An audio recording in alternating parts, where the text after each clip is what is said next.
একটি মোরগের কাহিনী। সুকান্ত ভট্টাচার্য। একটি মোরগ হঠাৎ আশ্রয় পেয়ে গেল বিরাট প্রাসাদের ছোট্ট এক কোণে। ভাঙা প্যাকিং বাক্সের গাদায় আরও 2-3টি মুরগির সঙ্গে।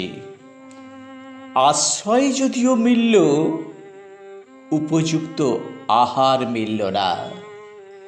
সুতীক্ষ্ণ চিৎকারে প্রতিবাদ জানিয়ে গলা ফাটালো সেই মোরগ ভোর থেকে সন্ধে পর্যন্ত।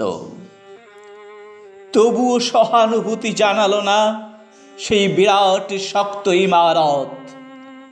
তারপর শুরু হলো তার আস্তা কুড়ে আনাগোনা। আশ্চর্য, সেখানে প্রতিদিন মিলতে লাগলো ফেলে দেওয়া ভাত রুটির চমৎকার প্রচুর খাবার। তারপর এক সময় আস্তা কুড়েও এলো এক অংশীদার।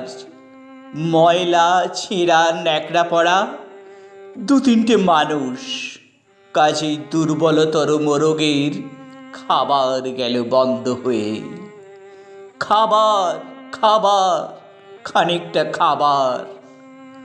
অসহায় মোরগ খাবারের সন্ধানে বারবার চেষ্টা করল প্রাসাদে ঢুকতে। প্রত্যেকবারই তাড়া খেল প্রচণ্ড। ছোট মোরগ ঘাড় উঁচু করে স্বপ্ন দেখে প্রাসাদের ভেতর রাশি রাশি খাবার। তারপর সত্যি সে একদিন প্রাসাদে ঢুকতে পেল। একেবারে সোজা চলে এলো ধপধপে সাদা দামি কাপড়ে ঢাকা খাবার টেবিলে।